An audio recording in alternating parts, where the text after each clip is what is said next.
Hello, friends and bees and friends who are also bees, and welcome to this week's Indie Saturday, ? This week we are going to be picking up my playthrough of the Higurashi series. In Higurashi When They Cry, Miotsukushi, Omote.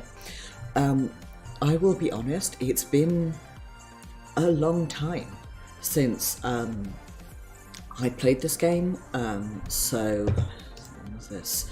Thursday the 5th, so it's been like 6 weeks since I played this game basically, and I've kind of forgotten most of what's going on except for that we're at like the final confrontation and that I thought we were going to get to the ending ages ago and we haven't. So we are going to be picking up where we last left off with the final confrontation ?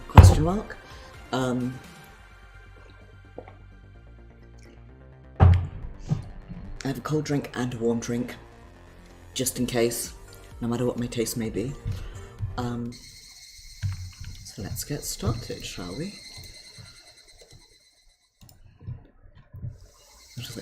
This is when,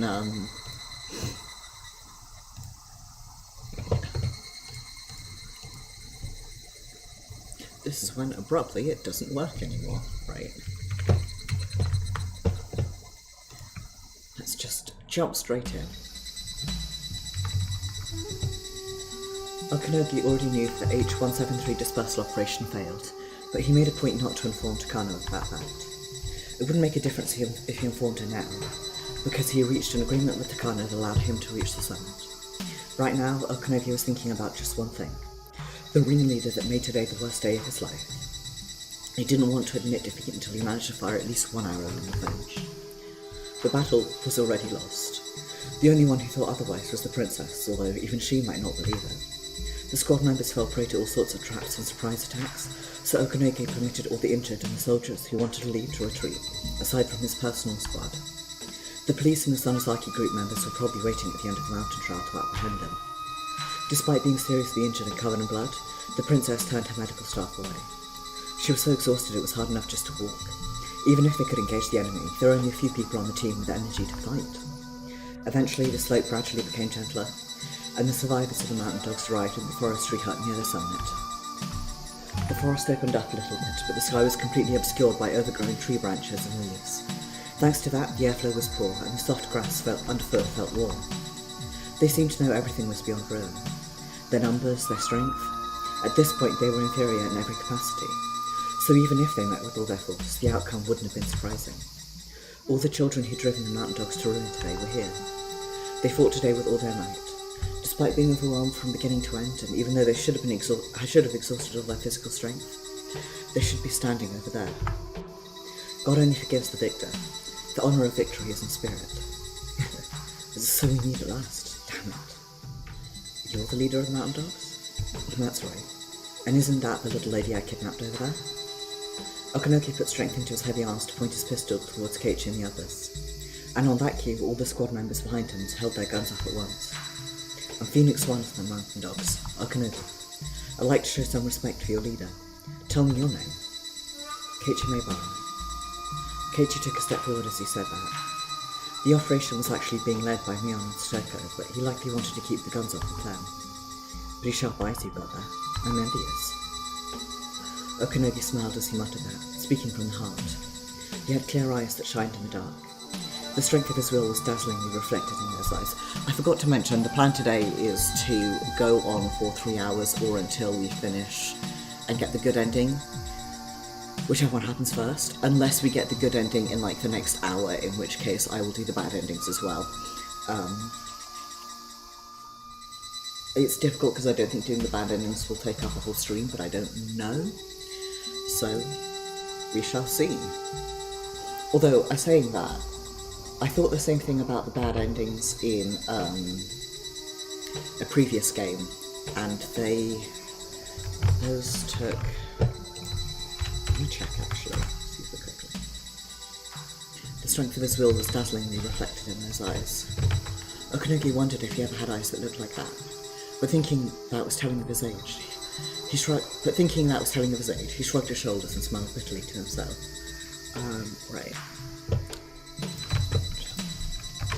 At any rate, I wonder how many traps you have left. This is a hold-up. Everyone put your hands in the air and line up. Okay, so the bad endings did only take 3 hours actually, so maybe the bad endings for this will be the same, who knows. In response to that order, Keiichi and his friends gently raised their hands and had a peculiar look on faces as they moved into a line.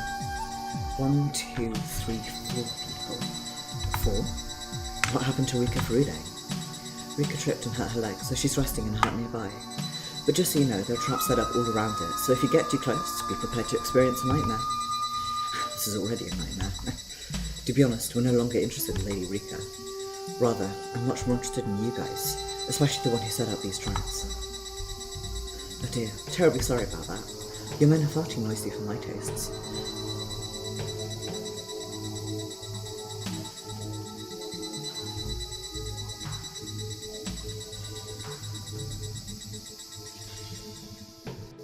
Okay, I don't know if you can hear a noise coming from outside. If you can, I have no idea what it is and I'm sorry.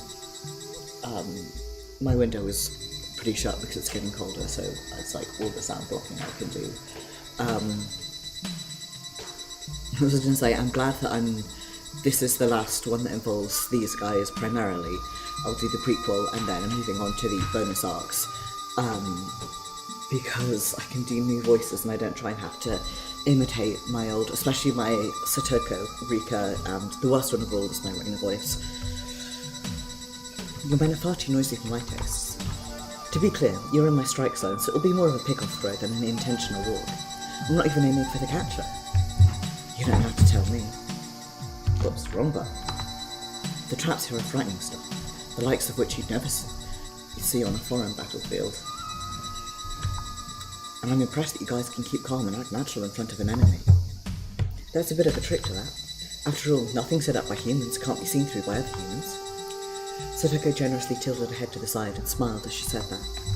Based on that smile, Okunogi recognised that a trap was set up even here, but after a quick check he couldn't find anything that looked like a switch by his feet.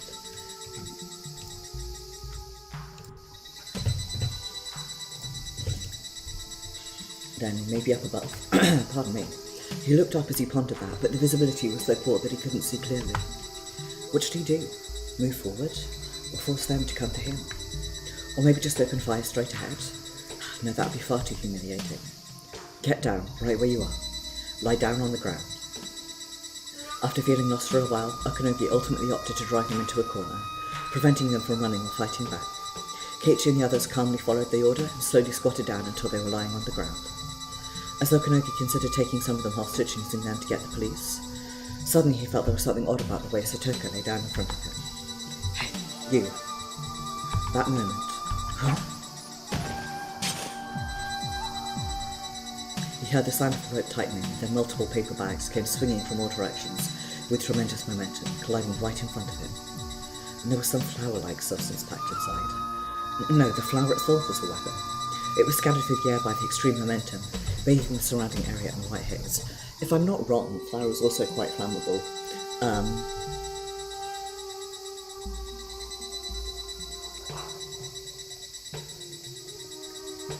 The really bad one apparently is paper dust. But I believe flour is one of those things that can, the particular particles can just into a fire. Pachung, of course, the technical term. And in this weakened visibility, he could see the backs of Keiichi and the others as they ran as fast as possible. Bastards! An angry subordinate held up his rifle while coughing. That moment, Okunogi recalled something he heard in a lecture on military exercises.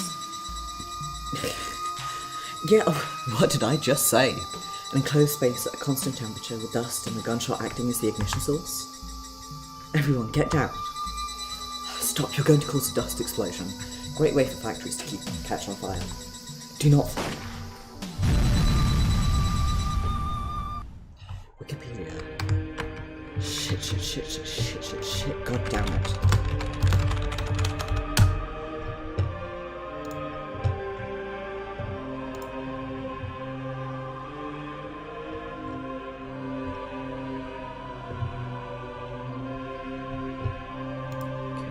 So, the most fatal dust explosion took place in Liaoning in China in 42 and killed 1,500 people. And the second most was in China in 2014 and killed 146 people.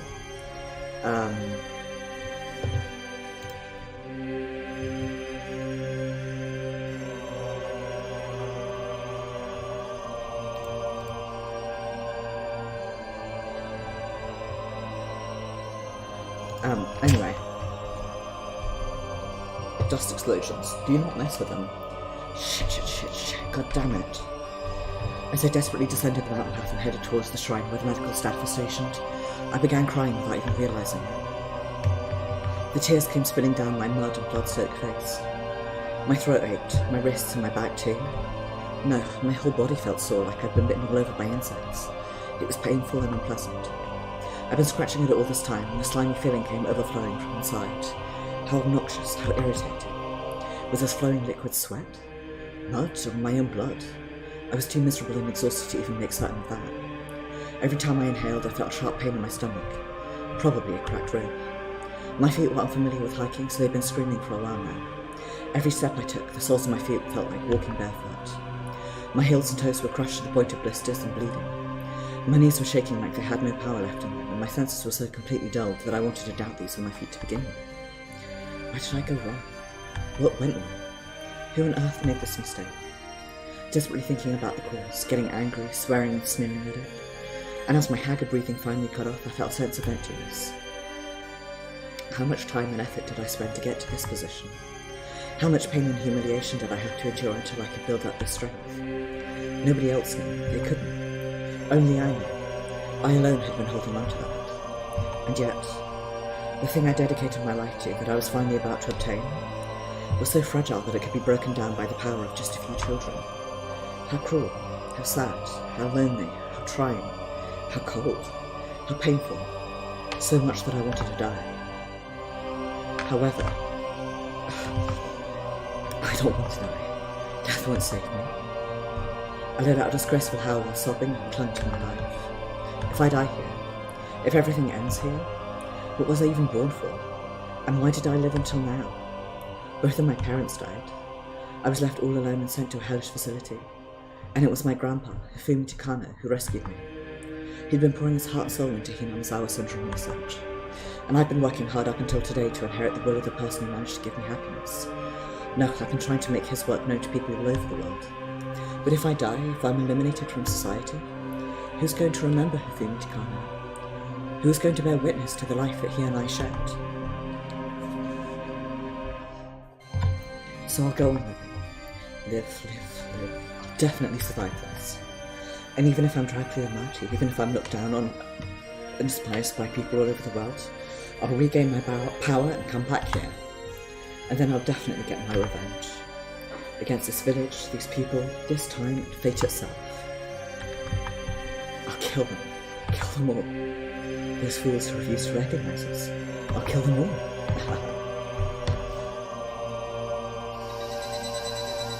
Eventually, the mountain trail came to an end, and I arrived at the shrine grounds. The whole area was calm and quiet, but the medical team was nowhere to be seen. Did they run away? I no longer felt betrayed. They were all pitiful sinners. If any of them were to come back, they could expect a firm backhand from me, like the worms they are. Right, they're just like the people of this village. A whole slew of stupid, miserable people who are so consumed by their ancient traditions and endemic disease that they become slaves to their sycophantic thoughts.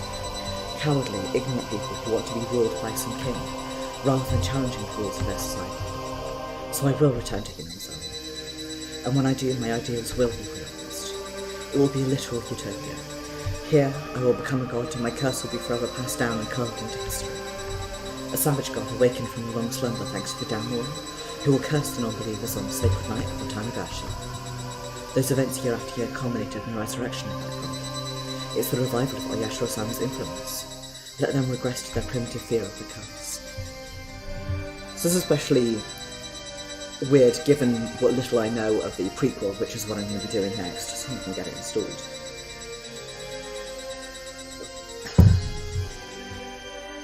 have a distinct feeling I may have to completely reinstall the game and possibly lose my saves, so we'll see. And when no one doubts the curse of Oyashiro-sama, I will be completely revived. I will burst from the belly of this old corpse and come back into this world. When Oyashiro-sama's wrath is invoked, the gates of hell will come open, spouting an overflowing miasma that will slaughter everyone. That final judgment will be a curse born from my own 2 hands. I will remain. My name, my undertaking, and my curse will remain. And then my existence will be deified in this forsaken world. And those who escape the curse will continue to fear it, and pass that fear on to others. I will sublimate into the collective conscious of humanity and transcend. I am Oyashiro-sama.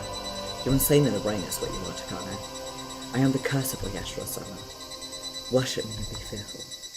I'm creating not only death, I'm writing history. History will speak of this curse, remember my existence forever. I am the curse itself. Even as my body rots, my legend will endure forever. My existence is now eternal. Curse yourselves, curse your powerlessness. Realize my greatness. I am Oyashiro-sama. I'm a god now. Even if my body is destroyed, I will receive eternal life as my tale is told across the land. How about we stop daydreaming? Slowly, I turned toward the voice that came from behind my back. And back there was her, my greatest enemy. Am I, whatever you doing in a place like this, princess? With a grin and unpleasant laugh, Takano glared at me with a sharp gaze. Dark red blood was still flowing down her forehead, and the wound on her arm made her uniform sticky and wet, but she paid it no regard as she pulled up the handcuff from her breast pocket and held it up. It's all that she's even able to stand at all. Her right foot was moving unnaturally, like she'd been dragging it while walking. Probably broken, completely forgotten how she managed to get so beaten up. There was also a faintly moist sound to the cough leaking out her mouth. The blood flowing from the edge of her lips suggested her lungs were probably damaged. You lost. You've exhausted all your allies. The mountain dogs have been eliminated. The dispersal operation ended in failure, and Tokyo HQ received an inspection from public security that resulted in the emergency manual being declared null and void. Even if you kill me, nothing will end and nothing will stop. That's quite a thing to say so plainly, especially for a mere child. The gun swayed left and right in Takano's trembling arm, as though it was resisting further abuse. Given the circumstances, I couldn't help but feel sorry for my most hated enemy. Stop with those eyes. I loathe those eyes more than anything else. Don't look at me with those cold eyes like a child is looking down on me. I have lived through countless lives before arriving here. I've endured the fate of being killed by you, sacrificed for the sake of Hinamizawa syndrome, hundreds or even thousands of times. No matter how hard I tried, no matter how much I tried to play it smart, I always lost and ended up dead. It's true that little by little I thought that my destiny was to be murdered and I was starting to give up. What are you talking about? Have you gone mad? You're blathering on with nonsense. Takano, I really do find the power of your convictions and your will truly amazing. The strength to challenge God and to move the dice to land the way you wish by any means necessary. And now I understand. It's not that I hated you.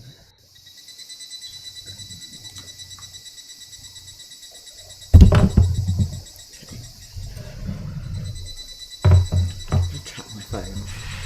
I also cannot have my mug on my phone, but that's okay.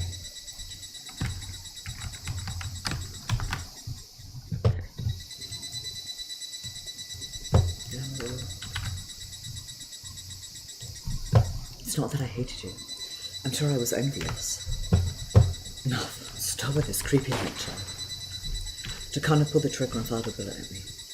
But thanks to her unsteady aim, it flew right past me without leaving a scratch. Now the next one will hit.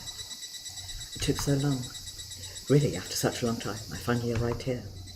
But after reaching this position, I come to an understanding. Destiny is dictated by those of strong will, and it's easy to change. You notice that yourself, and you try to accomplish it all on your own. So I find that amazing. I think that's invaluable. Huh? So what? What do you expect to gain from telling me that? Thank you for acknowledging me. How compassionate of you.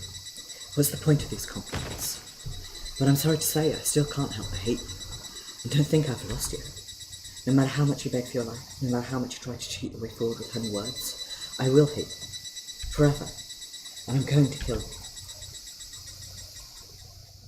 Okay. I'm afraid you are going to hear the thump-thump of me putting my mug down, but it's that time of year where I start drinking tea all the time. If you can, that is. Just look at your broken and battered body. Seize this breath, child.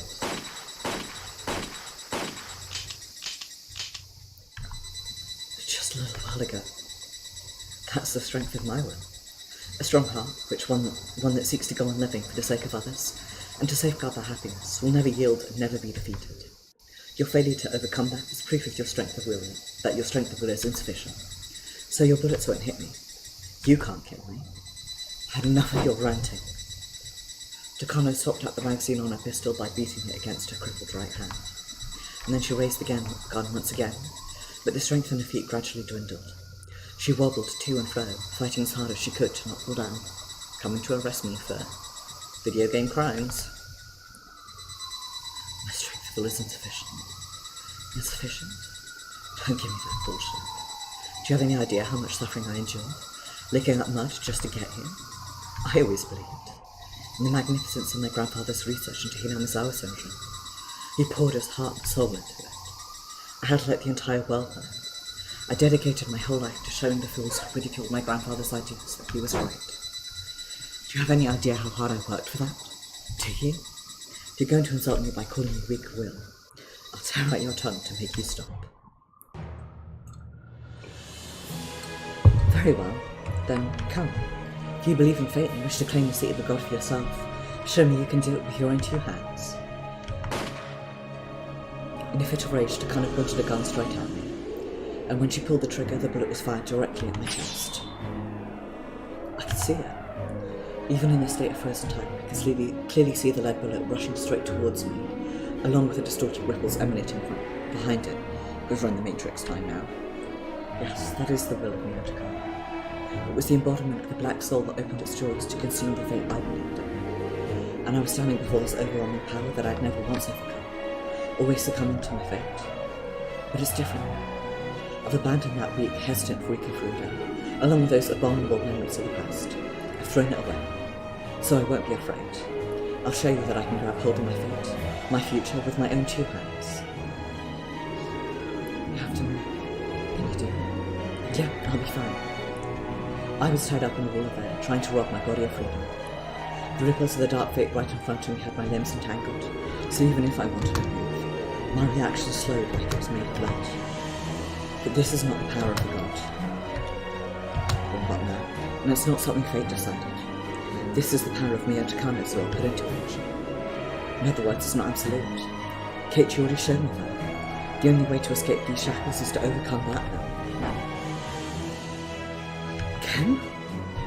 A bullet that should have been headed straight at my chest went off towards an empty area in an instant, just 30 centimeters to my right. Takano's eyes were open wide as we faced one another. Could this be the work of a god? Don't you think that's cowardly? You took hostages and demanded my life in exchange, and then you tried to kill the person who escorted me.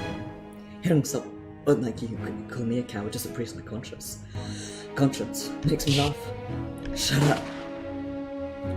Takano let out a wild scream as she continued aiming and pulling the trigger. But having assimilated with the power of Hanyu, this will was not an absolute threat. It was merely a ball of lead. Well, Takano. I don't know if this is the last laugh or if you a farewell, but we'll see. We'll just keep going. I don't care anymore. Chief Chief. Do you wish to continue? To keep fighting? No matter how high your expectations may be, people are still people. They can't become gods or control fate, unless they are robots, in which case they can, of course, become as gods, become as gods. You think you built your throne on the corpses of others, but that's just an intoxicating illusion. Wake up and take a good look. It's nothing more than a tower built on sand. Don't you dare say that to me. You who they call a god. You should already know, Takano. You no longer know who to hate, so you want to deny everything and abandon it to destruction. The truth is, you don't believe in anything. Not even yourself. Enough. I'll kill you, I'll kill you. I swear I'm going to kill you. A vicious bullet passed right beside me, sending my dark hair flying like an explosion. and the next moment I heard the sound of Takano's pistol firing empty. Takano clicked her tongue, then momentarily turned to gaze away as she tried to replace the magazine. Now. Seizing that opportunity, I quickly shortened the distance between Takano and myself. Thanks to my sudden approach, she was slow to aim the pistol in her right hand, so I crossed my legs, arms, and swung them up as hard as I could. The first note of this song makes me think we're going to go into one of the Final Fantasy songs.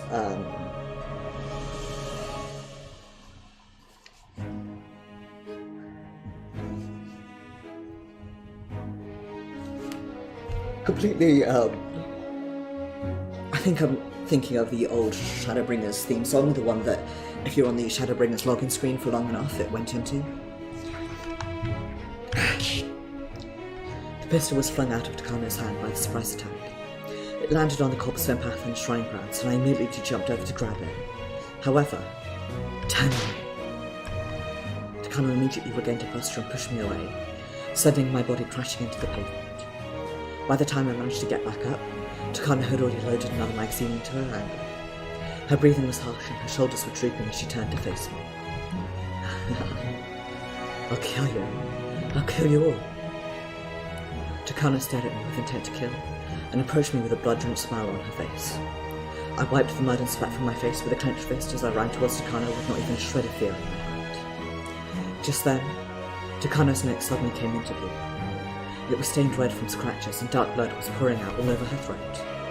I see. Those are L5 symptoms.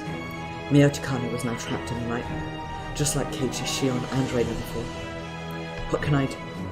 It's so strong and she's already gone beyond the abyss. Is there anything that can defeat Takano's mild addiction? Anxiety flashed through me for a moment, but I shook it off and raised my head to turn towards Takano. Keiichi, I'll show you. Just like when you were at Hanyu, I'll show you the strength of belief in my own fate. Though Takano has lost her way, I'll grab hold of her and drag her out of the darkness. I'm not gonna lose. Not a chance.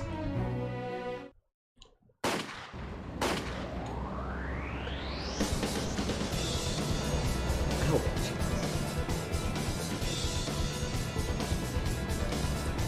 How is it? Long and annoying, I just got stuck in the cable of my headphones. So persistent.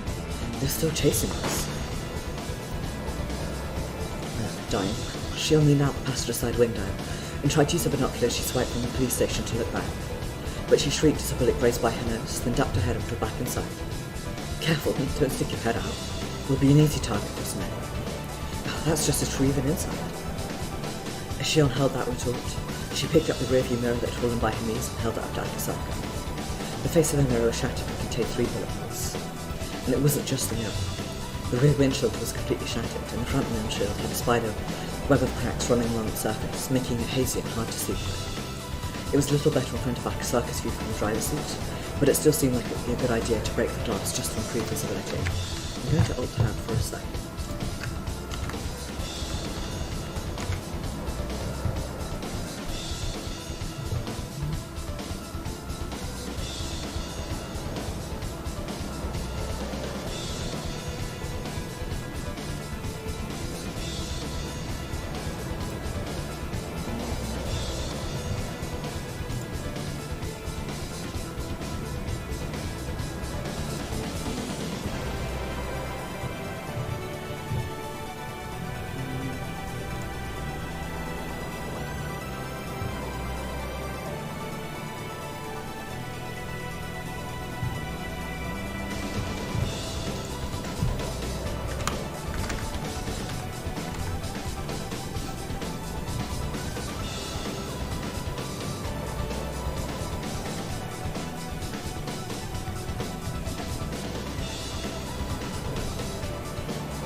No mind.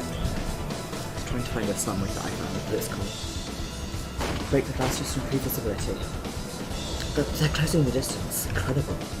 If you're that impressed, why don't you blind with them? No. Akasaka, you keeping your hands on the wheel? Are you doing this all by telekinesis? Oishi and Kumagai were desperately shouting in the back as they climbed to their seats. Even Shion, who was wearing her seatbelt, felt like she might fall out the window if she relaxed for a moment. But Akasaka couldn't pay any mind as he constantly turned the wheel left and right. They'd left a few people with the old guy from forensics and Yagochi to continue the investigation, and rushed back to Hinamizawa, but a mountain dog's blockade unit was waiting for them.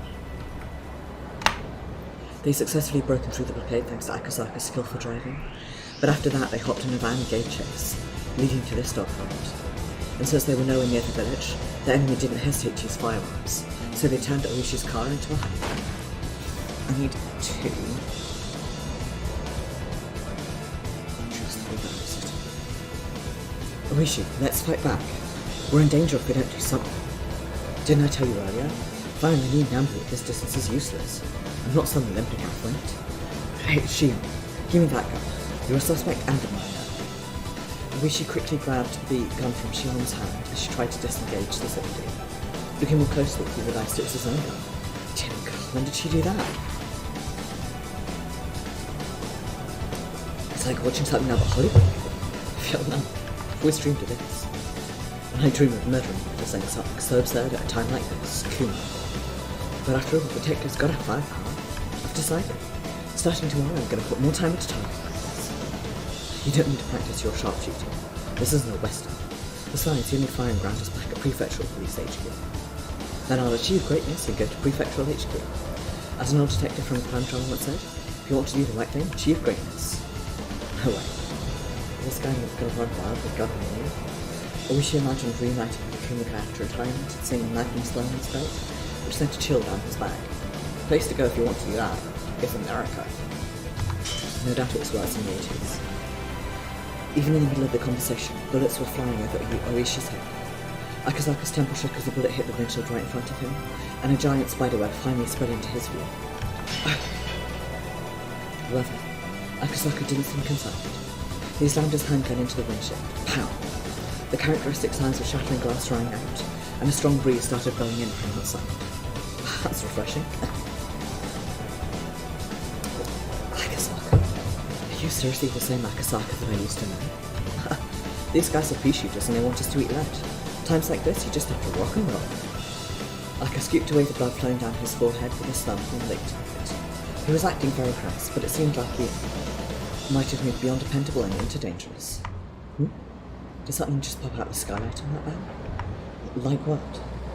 Then, Shion thrust her head out the window without any hesitation, despite being warned not to earlier, and looked at the car behind them with her binoculars, then tilted her head in confusion. After hearing that, Oishi and Kumagai both looked back through the shattered rear windshield, and Akasaka looked through the left side mirror. A person rose up from the van, chasing them, pointing a cylindrical object in their direction.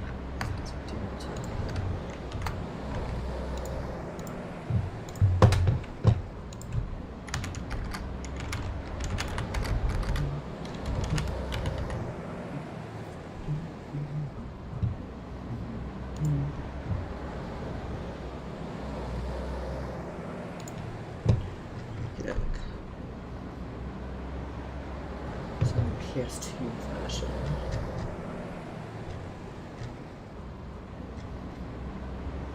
This is the second to last chapter. Okay. Cool. A person rose up from the van chasing them, pointing a cylindrical object in their direction. Shion, can you see it? Hold on a sec, I can't see it because it's too shaky. It's swaying like I'm drunk. No way, is that a rocket launcher? What? Excuse me? Oishi snatched the binoculars from Shion and stared at the van behind them. It was a powerful, highly explosive anti-tank ordnance, the RPG-7, something only intended to be used on the battlefield. A weapon said to have changed the history of modern warfare.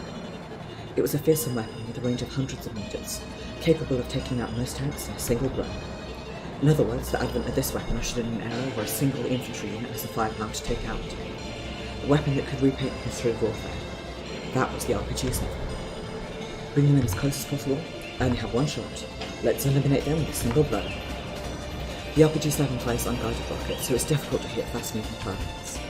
But it doesn't matter how fast your opponent is if they're directly in front of you.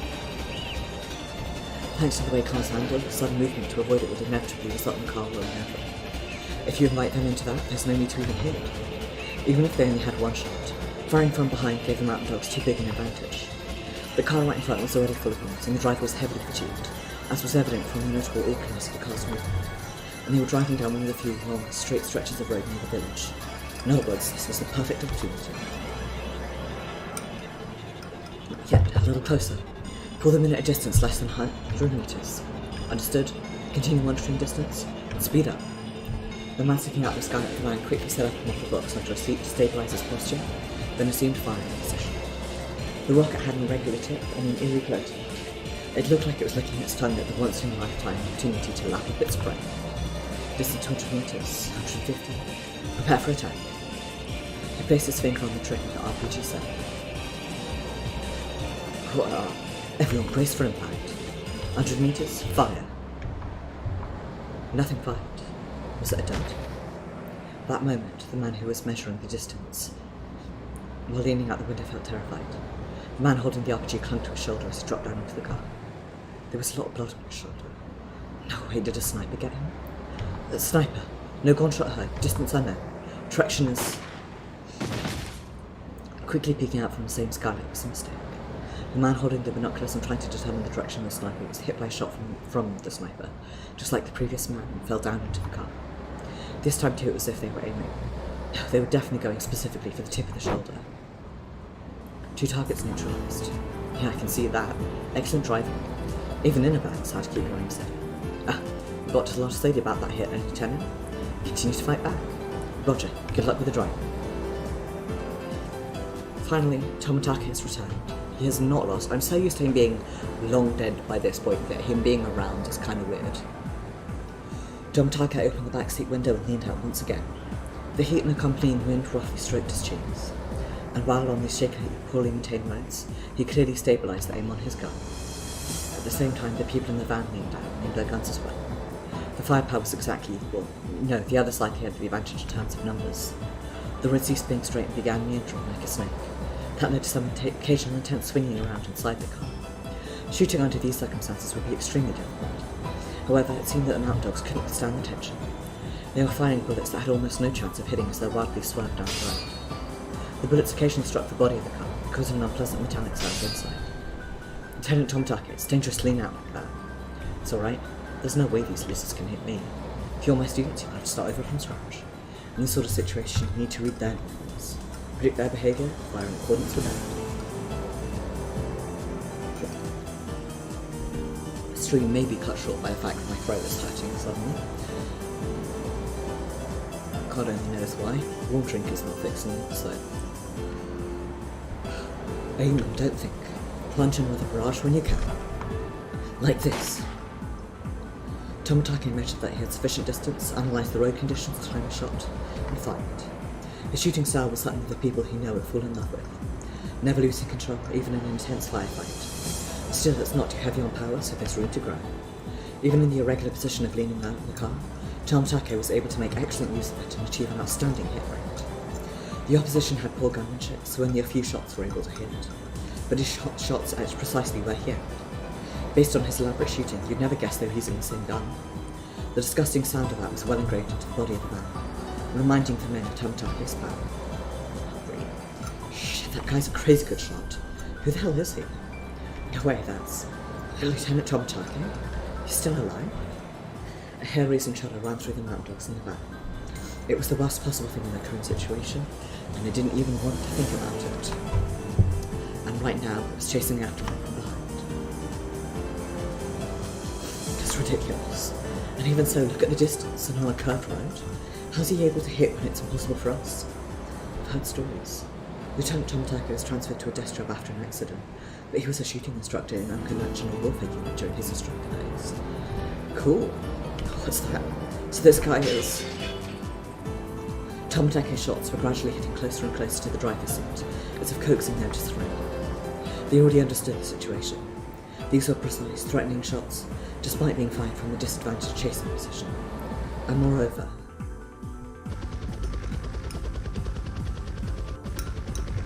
Is that the sound of a propeller? Fun helicopter fact, helicopter crashes are terrifying to watch. Because helicopters, you like sneeze on them wrong, and they just collapse. No way, the dispersal unit is... That's not it. The sound is a military helicopter. The heavy motor sound ran through the sky like it was chasing them, and the huge helicopter danced as it followed them. It wasn't a small craft as Fame says. It was designed to be used by paratroopers, definitely military. Skylark 9 to Phoenix 1. We've been attacked. It's Tomitake. The Bloodhounds have arrived. This is Phoenix 1. Tomitake is an exceptional sharpshooter. Don't rush to your death. Retreat. Get out of there. Retreat? But where can we escape to? What should we do? Should we surrender? I even have to come with this one. Lieutenant, seems like you're giving up. Ah, the white flag has been raised. Wise choice. Oh, the other car seems to be stopping. Maybe a breakdown? Anyway, well done, Lieutenant Tomitake. Your shooting arm has aged a bit. Well, it was a short battle.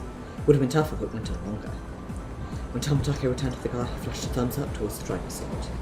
His usual easygoing atmosphere didn't change, even immediately after a fierce gunfight. That was another voice of Jiro Tomitake.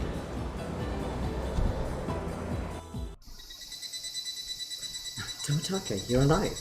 Thank goodness. Everyone's been so worried since you went missing. Sorry to make you worry, Shion. Well, the truth is I was actually hidden away, but... there's no need for that, Tomitake. Everyone here already knows that. Uh-huh?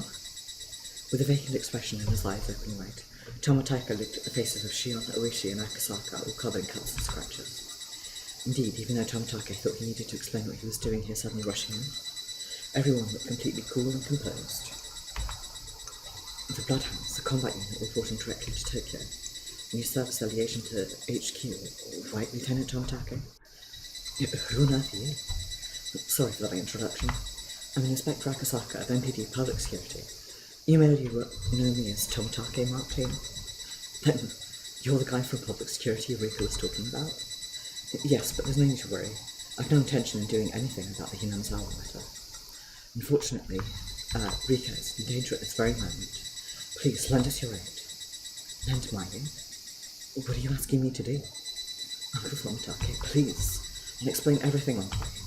There's really no time to waste. Tomitake was confused about how they all seemed to know his true identity. But even so, just looking at Akasaka and Shion's serious expressions, you could tell this was no trivial matter. After a short breath, he gave an affirmative look to the subordinate in the driver's seat and then opened the rear door. It's a tight fit, but hop in. Please, tell me the full story as we go.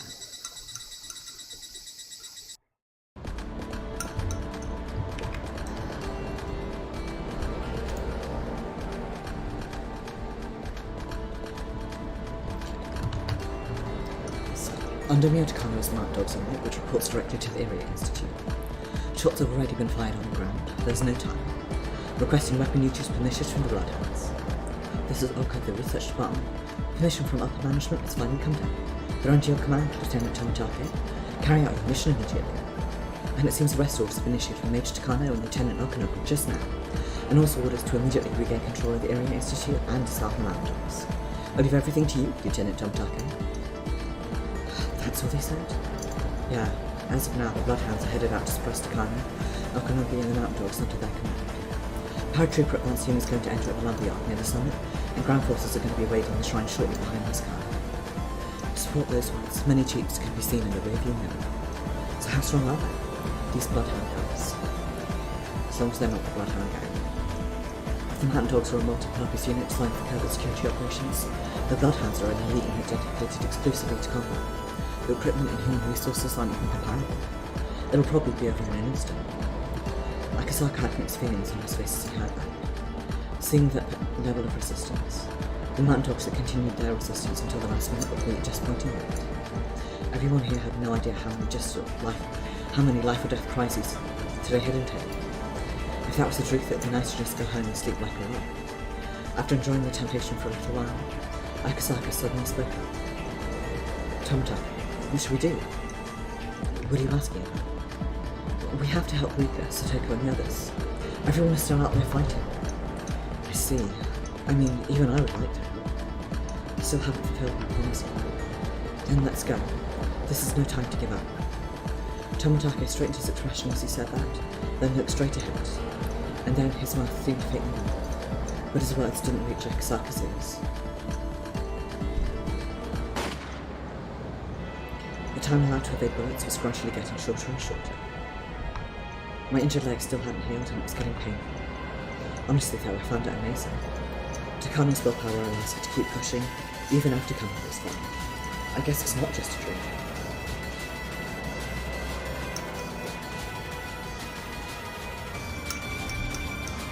Flip to the last meeting. I can't afford to lose. My dream is better on this game. That was Hanyo's wish. Because I'm fighting to prove that feelings of happiness I share with my friends are stronger than Takano's will. Hold still. A bullet brushed along the side of my temple like it was going to bore through it. Shock and numbing pain ran through me and my consciousness started to flicker. But I still managed to stay standing. But my body was at its limit. The pain in my leg flared like I was struck by lightning. I grimaced for a moment, slow to move. Moving my hand towards me. I looked through just beyond my shoulder, and strands of dark hair that were too slow to get out the way were shredded by the blast. Are you tired, princess? Breathing hoarsely, Takano drew bobs of blood from her mouth, while still holding the handgun up with a smile on her face. I wonder how long you can survive with a punch of blood.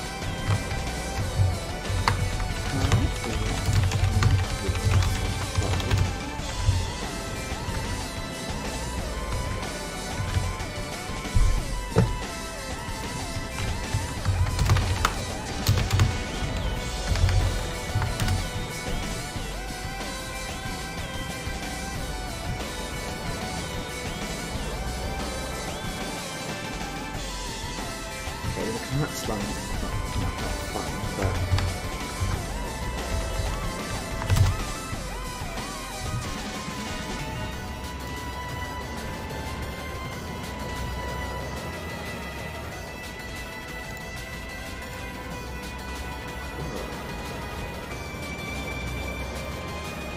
So, 30 minutes to an hour.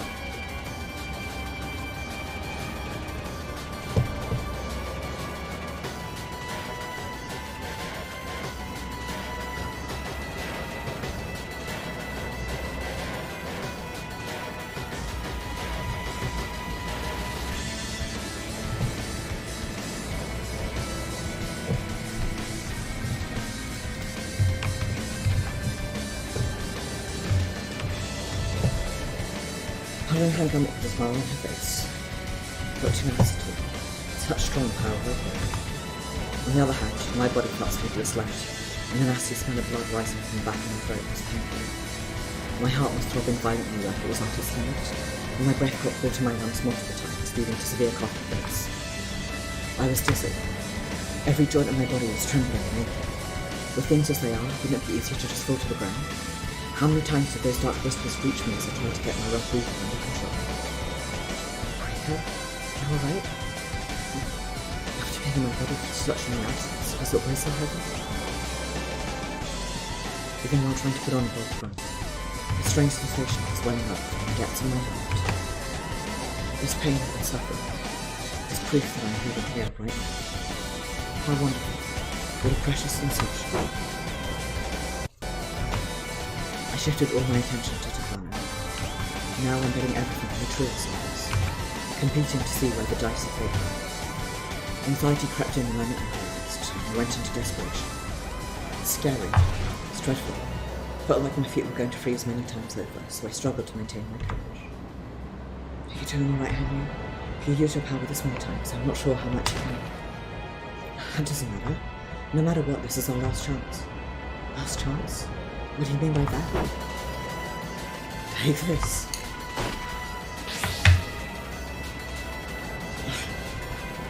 I twisted my increasingly heavy body to dodge Takano's bullet by the breadth of the sheet of paper. But it forced me to shift my centre of gravity, and the impact of that movement made it feel like my right ankle was broken. I suddenly lost all strength in my feet and collapsed on the spot. Rika! Checkmate, princess. Flicking the hammer back, Takano looked down on me as I fell on my back and pointed the muzzle at my chest. With burning evil flames in her eyes and the sunset against her back, making her look dyed in blood, she grinned. Came all the way out here just to get killed. You're not one. If you'd just hidden quietly, if you just stayed hidden behind someone else's back, you would have been able to survive. Indeed, that may be true, but I regret nothing. I was able to come this far thanks to Keiichi and Hanyu's help. Even if I could have gone on living like that, I'm going to continue down this path. I'd rather not turn into someone completely dependent on the help of others. Besides, I wanted to see this through to the end. You and I, as the people responsible for this tragedy and comedy. Tragedy and comedy? Yes, comedy.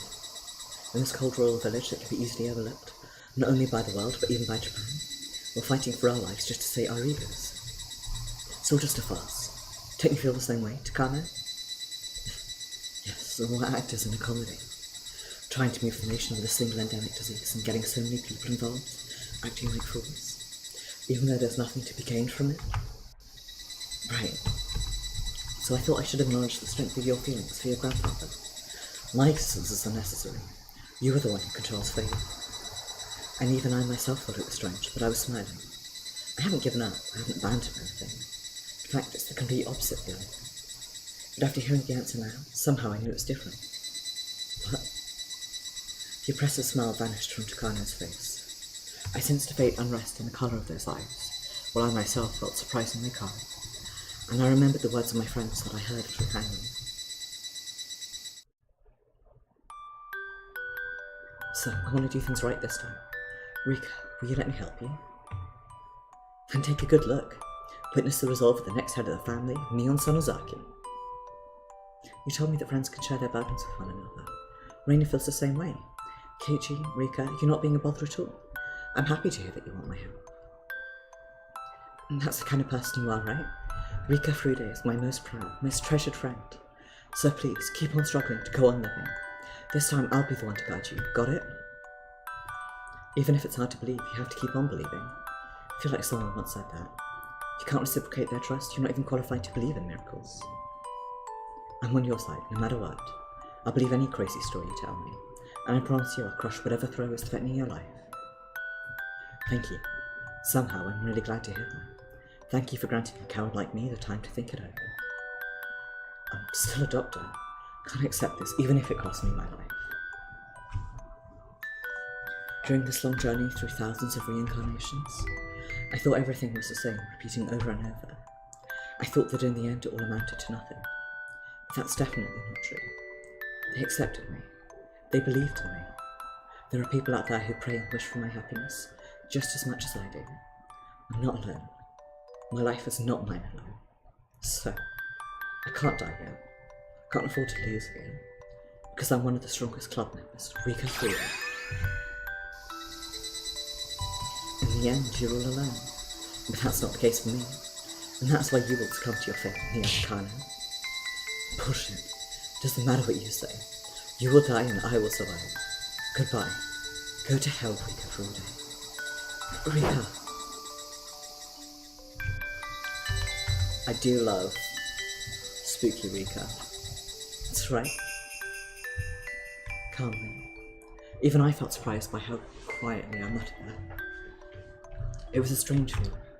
Even though I'd been staring at Takano, who was full of hatred, anger, and malice right in front of me, my heart was surprisingly calm and refreshingly clear. Devoid of fear, there was no anger, sadness, or even hatred. Hanyu's sorrowful cries felt so distant. With the support of that voice, protected by that feeling, I've been able to go on living up until now. Wrapped in that kindness, that soft, warm comfort, that happy world and the fun times were so delightful, I just closed my eyes and entrusted this body to her. What is there outside this world? I thought about seeing it many times, but I couldn't stand the pain, suffering and sorrow that I felt every single time. And one day, without even realising it, I'd closed my eyes and gone to sleep. I made excuses saying, this is my fate. I told myself that miracles can't happen so easily. But now I finally open my eyes. I step forward with my own 2 feet. Destiny is the culmination of human will, and miracles are one of its many crossroads. So from the beginning, there was never any reason to give up. If the grapes on the tree are bad, there's no need to begrudgingly force them upon yourself. By opening my eyes and taking a step forward, I was finally able to realise that. Maybe it was too late. Wiser person might find it laughable at this point. But for me, this is the beginning. So let's face it head on. believing in my thoughts, my hope, and my future, while protecting what's important. Yeah, I finally realised. Hanyu's greatest power, the thing that protected me, wasn't her ability to rewind time. Hanyu's power is to assimilate those who resist fate and transform their will into strength. It's normally invisible, but even for visible objects at the crossroads of time, she was able to give me a choice. Her paranormal power gave me the opportunity to open a path through fate.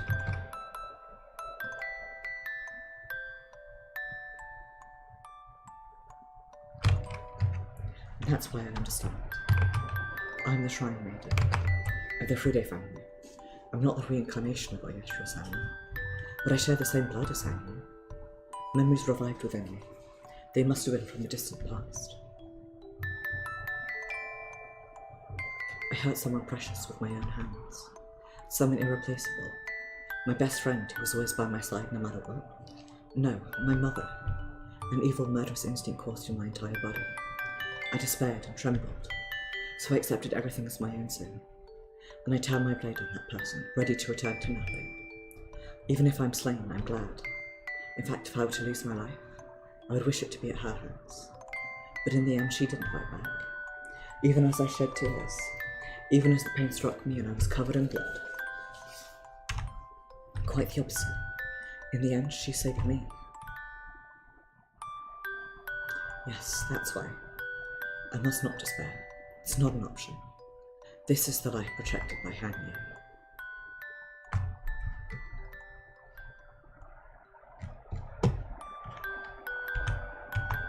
This is the destiny Hanyu led me to.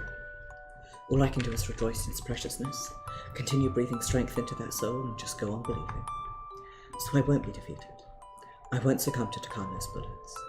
No matter where those lumps of lead may hit my body, I'll stand back up as many times as it takes, and I'll show her again and again. I'm no longer that naive girl, Rika Fude. I used to succumb to despair, continuing to suffer from remorse and guilt until my death, but no more. Now go ahead and try to shoot Miotsukushi. My strong, firm will is right in front of you. Even if you're determined not to miss, even if you're convinced there's still one more bullet left in the magazine, I will not be defeated, and I absolutely will save you. So please, Hanyu and everyone, believe in me just as I believed in you. The hammer of Takano's pistol let out a dry sound as it slammed into the empty chamber. Her remaining ammunition was down to 0.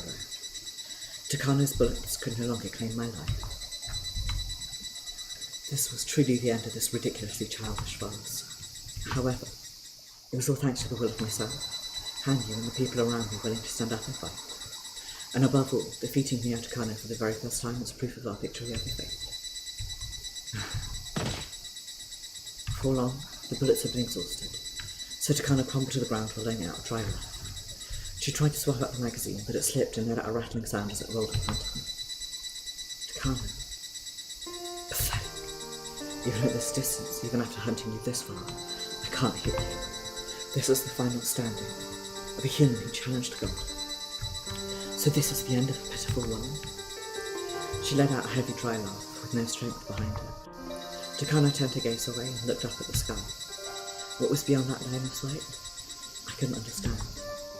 An escape from destiny that I waited such a long time for, and a glorious moment where I won a future of happiness. It's right there, right in front of me now, and yet I couldn't be proud or happy. I couldn't even feel relieved. Some might say it's spiteful for the winner to be arrogant enough to sympathise with the loser. I couldn't help but think our relationship was never like that. But that's not it. It's not like that. After all, this miserable looking Takano right in front of me was what I looked like just before coming to this world. I can't sneer at that. This woman has always been the opposite side of my dice, even in this final fight. If one wants to roll the 6, the other end has to land on 7. That was a self-contradiction in our relationship. Tell me, Takano, why couldn't you have taken your strong thoughts and put them forward sooner? You are scared now? Isn't it obvious? Takano confidently looked up at me as she said that. Thought that my dream would come true as long as I put in strong effort and had strong convictions. So even when faced with hardships, I'd always endured, thinking my effort would be rewarded. But that was all crushed right before my eyes. Do you understand how mortifying that is? Takano's eyes were moist and tears flowed down both her cheeks as she trembled in anger. That was probably the first time I heard weakness in her voice. I came to this village to study Higurashi syndrome, and I knew about the existence of the carrier that suppressed and controlled the symptoms of the villagers. That was you, Rika. Why did you have to be born with the power of God? Being the undoubted by the villagers, able to rely on them, showing off your mysterious paranormal powers even now. Even though my grandfather and I were constantly gritting our teeth, doing our best to become gods, to people with nothing like even the privilege to have their thought take form. I never really wanted this. My only wish was to be able to spend time happily with everyone. You never wanted this. Even that is something only the winner can say. I hated it. I hated the fate that drove me this far. The people who ruined me and my grandfather's research continue to go on living, and we continue desperately struggling only to be abandoned. And yet you get to be happy, surrounded by everyone. Takano. So you are symbolic of the fate that I despise. That's why I hate you. And I couldn't help but hate everything around you. That was the only thing I could do. Pardon me. And with that you can say it? Another person appeared before Takano as if a ghost had emerged from my body and stepped forward. I knew quietly looked down on her with a severe, expressionless look that was quiet, but neither compassionate nor loving. It's you from back then. You killed Rika, you killed Hinamizawa. You return everything to nothing. And what do you gain from that? The earth looked too much the tragedy would linger. Your grandfather would leave his name in the history of deep darkness. Would that be acceptable? Would you be satisfied with that? Still, being buried in the dark is far better than disappearing into nothingness. That's what you really think. Then I couldn't have done as much as I have to secure Rika's survival. The Fridays have the blood of demons, and the people of this village worship Yeshua-sama and the descendants who bear the blood of the destructive god. People cleanse their souls, atone for their sins, forget the past and move on with their lives in the name of the gods. But you aren't like that. Deep down, you never actually believed in your deeds. In fact, deep down, weren't you strongly hoping that someone would stop you? For all the killing intent and hostility you projected, you were hiding yourself. You're wrong. I was... Miotsukushi. No, that's not your name. Miotsukushi, I know of your unfortunate past. Only I, as a god, know how hard you've been fighting to overcome that pain and sorrow. And so I'll forgive you. The world of man will ask you to purify yourself of sins. They'll offer you as a sacrifice to exercise this wisdom. That is the means of purification in the world of man. But I am not human. I am an existence beyond humanity. An existence that can fill in the missing pieces. An existence that can forgive human sins. Because humans cannot forgive human sins. But I will forgive your sins, child of man. I forgive you. Exercising moons in search of a sacrifice is not the way of the human world. It's the logic of demons. This is not the world of man. It's a world where demons nest among humans. A world of demons. It's impossible for flesh-like humans to break through that reasoning. In order to make that happen, I've taken a seat at the throne of the gods. It's a pain I've endured for 1,000 years. I wanted to abandon this thing. I wanted to see a world where everyone can get along, even without God directing it. And in the past 1,000 years, I finally found a fragment of just that. Now, child of man, I forgive your sins under my name. Kneel and repent. Ask for forgiveness, and then I will give it to you. God will forgive a human. Forgive the sins of Omote. And you walked up to Takano and reached her hand out. Thank you. But, however, before Hanyu could reach her, Takano squeezed out her last bit of strength to rise to her feet and laughed with a wry smile on her face. There was something radiant in her face. She looked calm and pure, like their possession had been expelled from her. Even if you forgive me, I'm certain there are others who won't. No, honestly, I wouldn't forgive myself. I've killed so many people in the name of my research. And among them, Rika, that includes your parents. I don't mean to apologise, but that's something you'll never forget, isn't it? The root cause of everything was a sad misunderstanding. You're going to say that, then the problem is a lack of proper explanation. And even I am guilty of that, sir. Is that so? Hearing you say that does make me feel a bit better. But everyone has been calling out from within my dreams. My parents, the other kids at the orphanage, my grandfather, and the many people I've killed. They come to me often, and I can't help but hear their screams. My hands are already covered in blood, right? And all that's left of me is a failure prepared to face the judgment of others. Takano! Rika! Rika! This is not the police coming to arrest me for DPS crimes. Just then, Kitch and the others emerged from the exit of the mountain trail and ran over to me.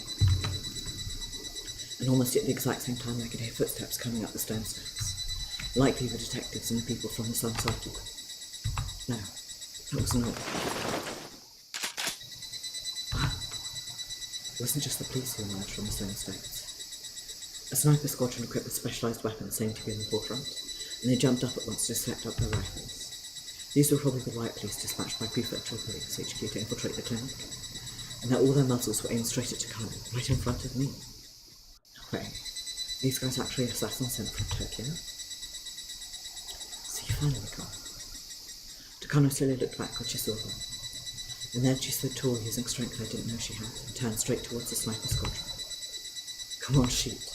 Miho Takano was right here. Sniper squad, ready? Aim. Please, wait. This woman is... Stop it. What now? That moment, time seemed to come to a halt. As I tried to rush forward, I did my best to reach my hand out. Then Takano turned around and looked at me, with a very, very beautiful smile on her face. The sound of 4 rifles firing tore through the air. It was too heartless, too cruel, and a mournful explosion of gunpowder covered the area. However, the bullets didn't reach Takano's body, because they...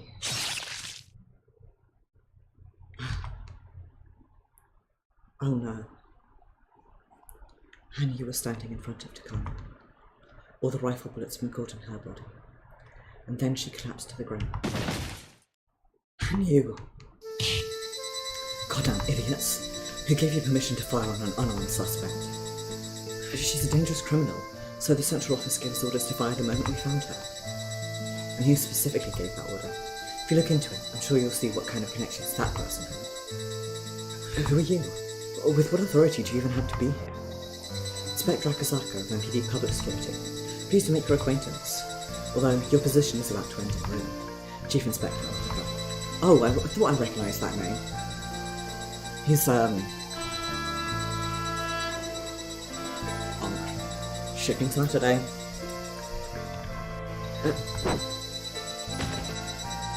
You, hang in there, hand.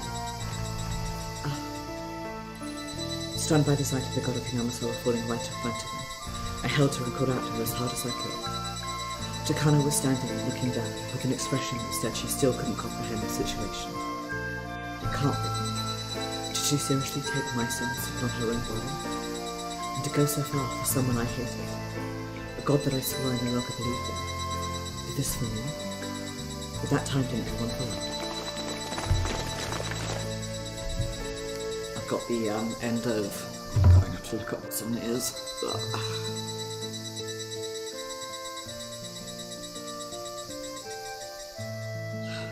End of part 3. Going around my head. Then the transition into hero, or prayer and then hero. I let the train rip through. The police and especially armed soldiers rushed forward to control the situation. It was the special bloodhound unit from Tokyo. The squad members surrounded Takano all at once and pinned her down where she stood. Then they forcibly twisted her arms behind her back and tried to put on handcuffs, as Takano moaned at the pain of her wounds, but at that moment... Wait! A man emerged with a divine glare. It was a man who knew well, but his expression was unlike anything I'd seen in him before. It was full of determination. This is Lieutenant Tomitake of the Research Department. This woman is now under protection of the Research Department. But Lieutenant Tomitake, we have orders from Tokyo HQ to bring her in immediately. Did you guys not notice the moment you saw her? Take a good look at her. Her whole body is covered in scratches. Can't you tell? She likely has elevated levels of Hinamizawa syndrome. Her wrists, arm, and neck had a number of horrifying scratches. Scars from Takano scratching herself all day today. I wasn't sure if it's specifically due to the syndrome or if she was just agitated. But after seeing Tomitake come to that conclusion after giving it a look, I couldn't say otherwise. But the major received preventative medication back at the area clinic. She can't be infected. Do you guys read the relevant material? Prophylactic medication is not guaranteed to be 100% effective. And if you read enough of the material, you should know that her symptoms are already terminal. Research department considers the treatment of Higurashi syndrome a top priority. Besides, was this incident caused by her will in the first place? Isn't it possible she's being manipulated by her confusion and delusions stemming from terminal symptoms? I think it's only possible to elucidate the full picture after giving everything careful judgment. Is this her sin, or is it due to the illness? It's impossible to tell at this juncture. She has the right to receive treatment and to be given fair judgment.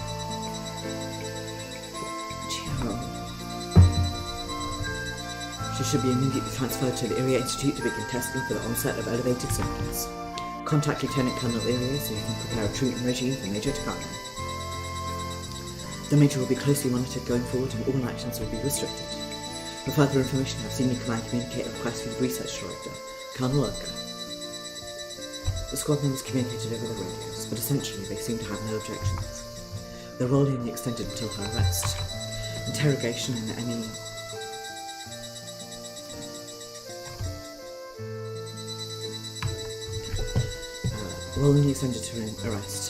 Interrogation and any further investigation became the responsibility of the research department.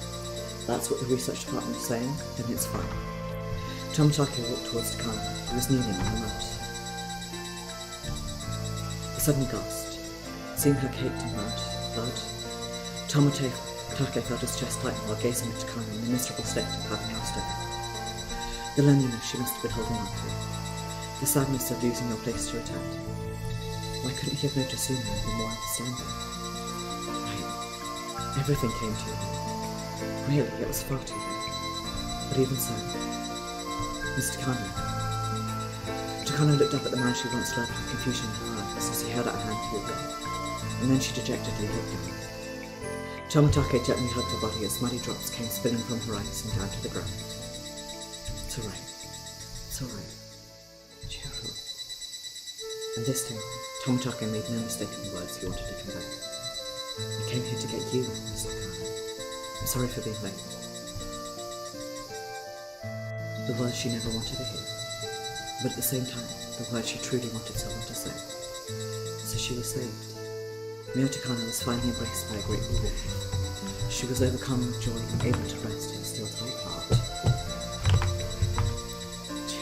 Chiro. Takano buried her face in his chest and cried. The meaning behind those tears was something only she and Tomotate could understand. Who is she? Right, nothing to see here. The rest is your responsibility, Akasaka. Best of luck. Ushi shook his belly and turned on his heels as he ordered the rest of the police to vacate the premises. The soldiers under the command of the Sonosaki group also left under Kasai's orders. Before long, Takano was handcuffed and taken to the Area Institute for detention, although the handcuffs were in front of her rather than behind. And you, come on, open your eyes. I'm begging you.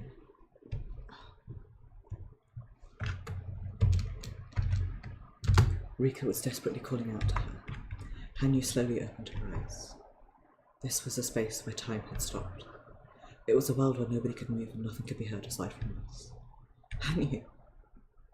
She squeezed her hand so hard to transmit the thoughts inside her heart. Looking at the horns growing out of her head, I felt the odd sensation that I might have met once before in some other world. No, that's not quite right. I'm certain I met this girl somewhere. And it wasn't some distant past memory. In fact, it was just a short time ago that I was with a girl that felt just like her. Hanyu!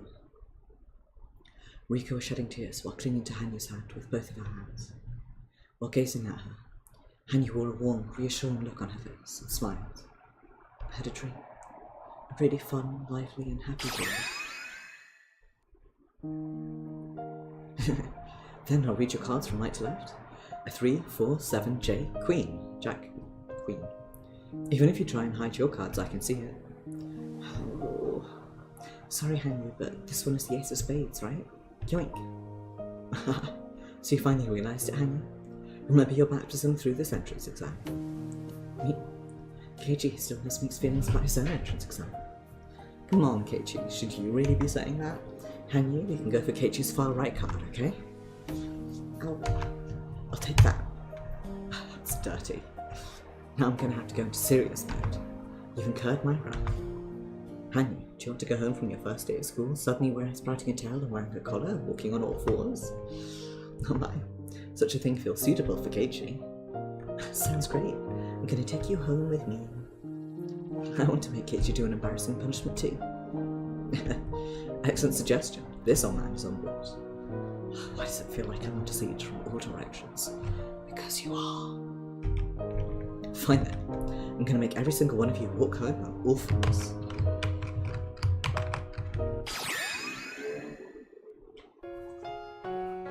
Keiichi was there, and Mion said her and Shion, and you were there too, Rika. I was a member of the club, having fun doing club activities with everyone. Just remembering it makes me so happy. It's alright. It'll be alright. We can have fun like that every day from now on. We can move beyond June of 1983, which we were unable to go beyond fall, and we can do it next time. When summer ends, it'll turn to fall and then winter. Then spring will come. And we'll be 1 year older, moving on with our lives. And of course you'll be there with us. So, don't leave me alone. I'm sorry, Rika. That for such a long time, deep in my heart, I decided. Huh? As long as I'm around, you can't stand on your own 2 feet.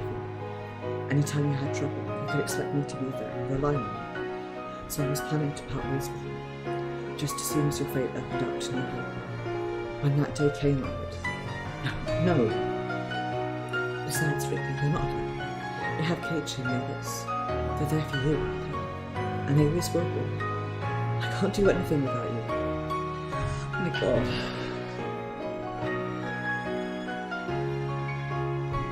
Without you, how am I going to live the rest of my life?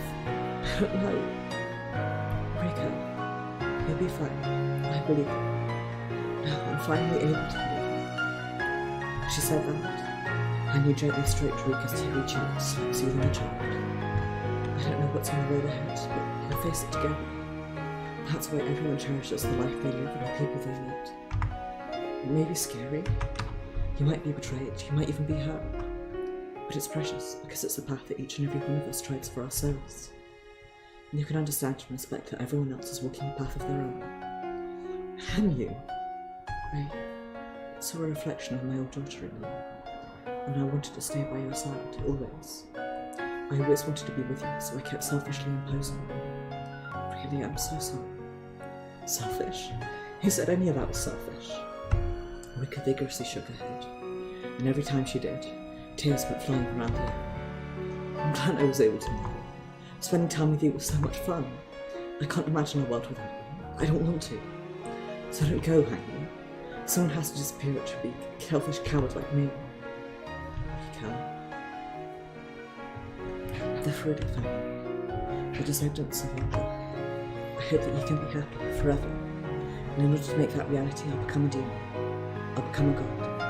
And I'll watch over everyone forever, just praying for their happiness. Be glad to meet again next time we will.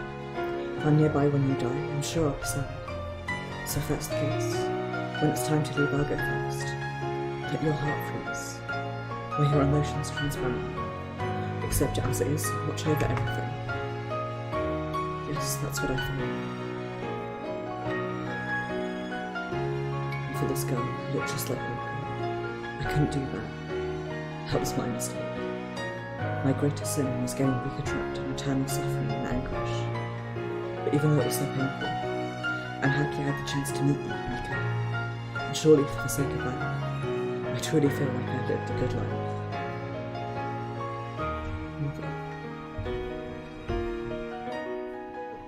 Yes, suppose you could say I'm the Joker. When you lose a card, I can feel the almighty role taking its place. But if you have all the cards, it's fated to lose that role and disappear from the group. So this is good. Here in Hinamizawa, the Furude family has continued to receive the protection of this wrathful god. I will set everyone free. I see.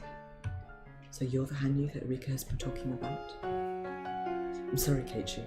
I've been deceiving you all throughout this world.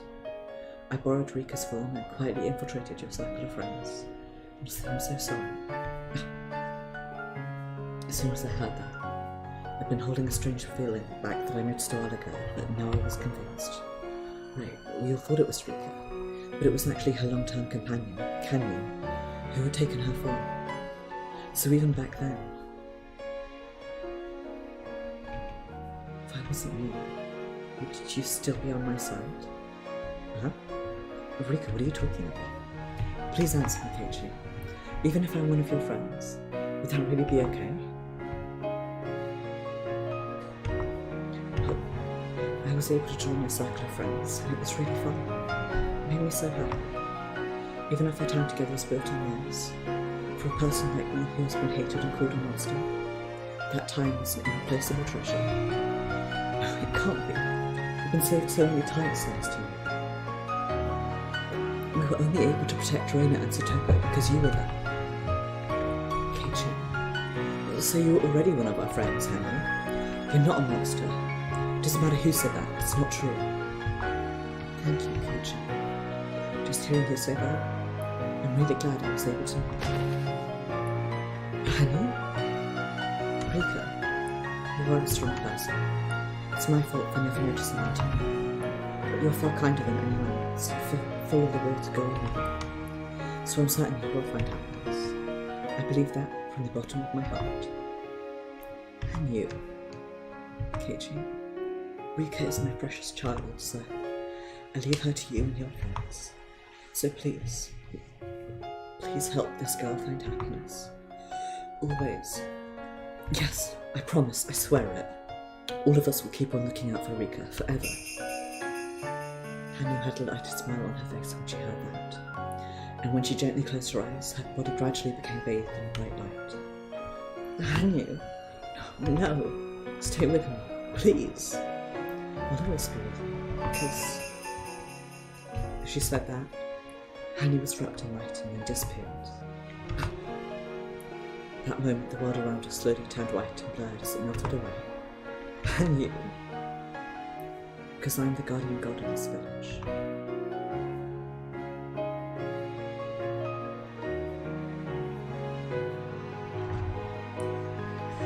My god.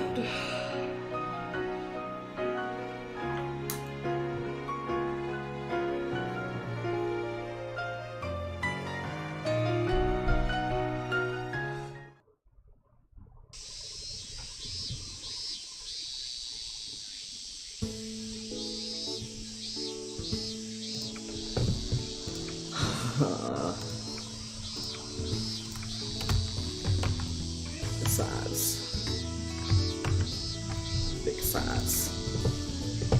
Wayne and Leon had already arrived at the meeting spot and were waiting for me. Keiichi, hurry up. You're late, Keiichi.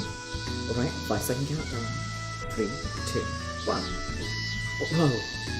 I focused on the pedals and accelerated at once, and then I passed between the two of them like a swift breeze and cranked the handle to the right to slide into a drift. Fell arse over tea kettle. Keiichi, are you alright? Yeah, I guess drift reversal was too much to handle on the bike. Honestly, what are you doing? Here, grab on. I grabbed Neil's outstretched hand and rose to my feet while wiping the dirt from my waist and back. My body ached in a couple of places, but oddly enough there were no actual injuries. That bike, on the other hand, is totally done. What are you going to do with this? Neil had a stunned look on her face as she lifted my bike back up. The chain had snapped off in a heavy fall and the brakes hardly looked like they'd work on the front wheel. The front basket was broken and the spokes were missing. And it was a total wreck.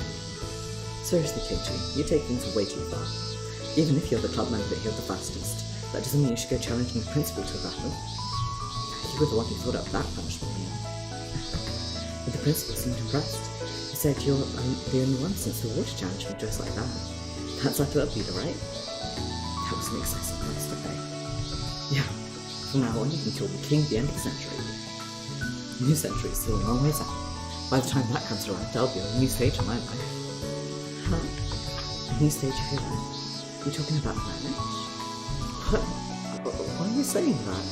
I'm just a delicate young maiden, okay? Neon turned red and chased after Reina. Reina had gone full power mode into delusional mode. Full power into delusional mode as she ran circles away from me. Rin has been hanging out with Shion more often lately. She has no need to learn the things she's teaching. In fact, she'll be better off forgetting. But with that knowledge, her ability to run away has been significantly upgraded. I wouldn't say she was pure before, but her violent destructive power is far more terrifying now than it was when she was less malicious. Shion's Samazaki and Rin are Ryuko. I have no idea just how much my life will be impacted by my inability to stop the formation of the strongest, most evil tag team duo in history. Didn't even want to think about it. Add Satoko to that. Come on, we need to get going. You too, Kichi, get ready. I do want to get going, but with my bike like this. Right, then we've got no choice. You're riding with me. We're riding together. Isn't that lovely?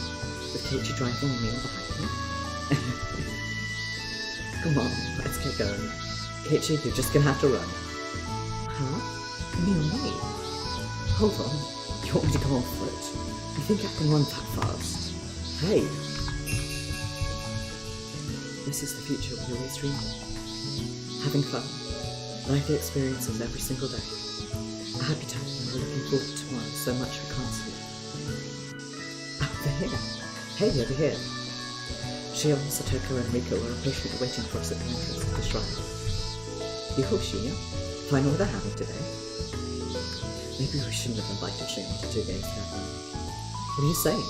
Satoko can't go anywhere without her nene acting as the guardian, right? I didn't really want to invite you, but Rika went on and on about it. Satoko, starting tomorrow your lunch is going to include glazed carrots and meat stuffed peppers. Nene, having you around? Does make the place so much more fun. Oh! Satoko was completely under control. Tears came out, she laughed and smiled, but Rika gave her a pat on the head to cover her. If you're still alive, that means there must be something good about it. Fight on. If you believe that, at the very least, stop grinning as you say it, alright? Then I arrived shortly after Mion and Rika. My whole body was drenched in sweat, but I finally managed to reach the shrine. Your punctuality is as lacking as ever, Keiichi. His landing functions are weaker than a word processor. Why did you run all the way here? Is this training for your little body? I'm not reading that out loud. Oh, Neon. Why are you getting so upset? Anyway, could I get something to drink? Oh, Shion, is that party tea you've got there? This? It's broth for either. It's a typical, everyday cycle. But no matter when, no matter where, they were always smiling. Time seemed to move so fast since it was so tightly packed with such wonderful moments. Anyway, Rika's injuries have healed as of yesterday, so I'm pleased to announce that all the club members are back to perfect health. So I wanted to hold a small lunch today to celebrate. Thunderous applause rang out all at once from the club members, along with the excited cheers of the entire class. And each one of them had a paper circuit cup, filled with juice or cider. One presumes non-alcoholic cider, our American style, because underage drinking is strictly prohibited, except for Neon and Shion, and Rika rather, who dropped in some ice and prepared for a toast. 1 week had passed since then, and it was now the first Sunday in July. The day after the incident, we found ourselves going to school despite all of our injuries. Naturally, Daki, Suguru, the other classmates in his chair were all astounded, and told us how concerned they were. Of course, we couldn't really talk about the situation. We laughed at one another through our injuries during the club activities and went back to life as usual. Although Rika was understandably unappeased, and I was thinking about what I could do to cheer her up. But the next day, she cheerfully participated in club activities, and everyone was surprised to see her get totally victory. On the way back home, Rika cautiously called out to me, then smiled as she spoke up. My niece's greatest wish was for me to have fun, a fun, enjoyable life. That's why I'm going to work hard to keep on smiling. Looking at Rika like that might be rude of me to say, but deep down I felt like she'd grown up, just as Hanyu wanted. Strangely enough, nobody actually saw Hanyu protecting Takano, aside from me, Rika, and Mr. Kano herself. According to the mothers, me and the others, they just noticed Rika and I crying beside Mr. Kano when she was being taken away. That's why Rika and I vowed that we would always remember her. Now I'm going to let our dear teacher, Miss Chia, lead the test. Go right ahead. Hooray, curry. Cheers. Curry, yeah. Then we spread our lunches out in front of us and happily pecked at them with our chopsticks. Of course, the most popular items are so-called raiment trademark special, and the younger kids must have been eyeing it up, because they all immediately jumped on it. The cuteness of Raina's doubling it, oh, I take it home with me, was smothering the entire world. Well, aside from that, some of the girls were asking her to give electronic cooking, and that sounded really fun, so we went for it. But I need to check her bags before she heads home to make sure she's not packing any of the junior students away in there. Incidentally, some people originally suggested we have a barbecue today, but that plan got shot down by a flat-out rejection from Neil. Well, that's fine. If we allow the adults to gather again under the pretense of playing with fire, we might twist it into a celebration for the selection of our honeymoon destination. Would you like the sauce insulated democratically? But by the class rep calling for everyone to prepare lunchboxes. Then Shield stirred the class up with cheers at the class rep shows in some sort of favourable treatment, which caused a ruckus that took a long time to soften out. Right, speaking of Shield, by the way, I heard from Miotsukushi we're planning to go to nursing school. Yeah, starting next year. Seems like a good opportunity, so I'll get everything I've got. Shion raised a paper cup and grinned as she said that.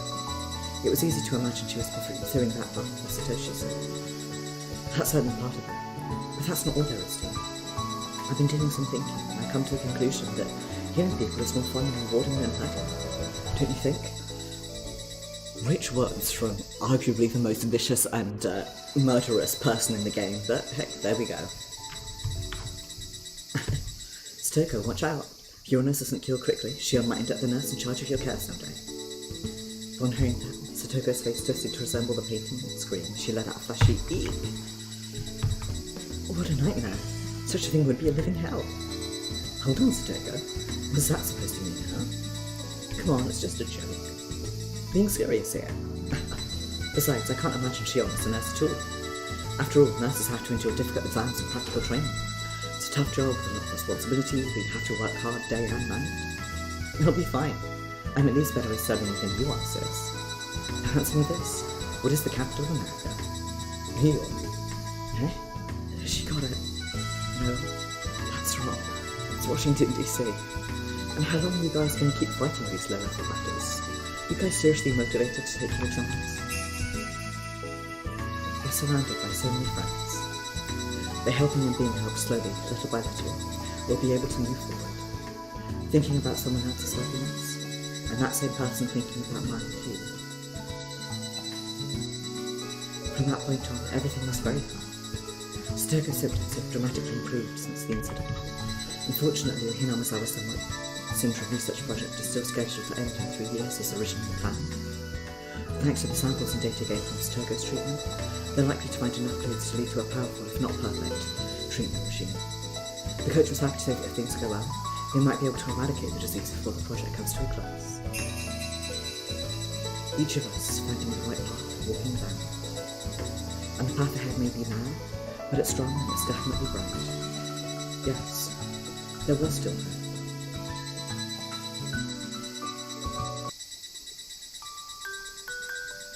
My head was getting heated, so I tried to cool myself off by stepping away from the crowd and sitting in the shade. They really are such fun friends.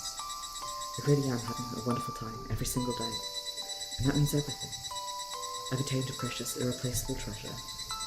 Hey, Hanyu, can you see this? Everyone is smiling. Hey, Hanyu, can you hear this? Sounds like everyone's having fun. You're no longer by my side. Thinking about that still makes me sad and lonely. But Hanyu, we were only able to reach this world thanks to you. It's thanks to you that I noticed. This is the world everyone worked together to protect. So as long as I go on living in this world, I'll never forget you. Even if you're gone from this world. Wait, Hanyu? Because you've been with me all this time. And even going forward, I'm sure. Of course, Rika. Suddenly, the moment a breeze blew by, I felt like I could hear her voice. Hanyu, so lonely when I can't see you. So sad when I can't hear you. But deep in my heart, I've decided. You wished for my happiness. You wanted me to feel joy. And so many other people wished for the same thing. I want to forever pray for the happiness of the people dear. That was the one of those born into their father family. No. I think that's the best way for the Rika Furude you loved to go on living a life that you can be proud of. Oh, the coach is finally here. Hey! What on earth is this? Did you bring a present for our celebration of hell? Yes. When the Higurashi cry, the steep, dark, and sad fate that we went on for far too long has finally come to an end for me and for all of us.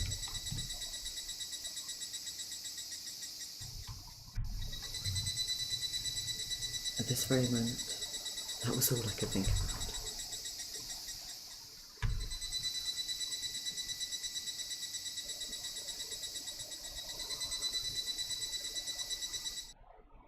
But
wow, I'm super duper sad.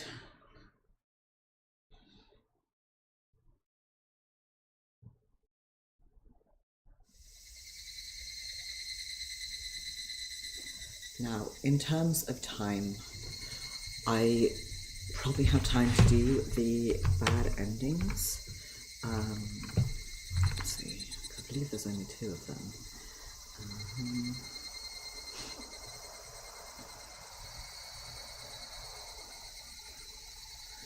There's 3.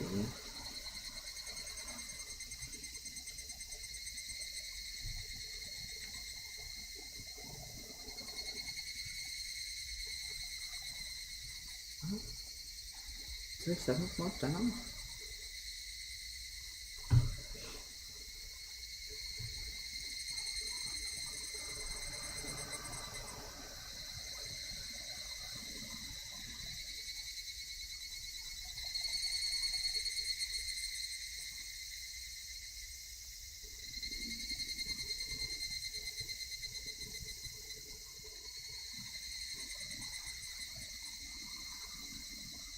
Well, anyway, there's 3 bad endings. And I don't know how long it's going to take me to go through them. So I'm going to go ahead and save it for its whole own stream next week. So, for now, I'm going to end the stream off here. I am going to say thank you very much for watching, it is very much appreciated, and I do hope that you enjoyed. I'll be streaming Near Replicant tomorrow, where we will be finishing Route C and assaulting the Shadow Lord's castle for the 3rd time. Hiccup.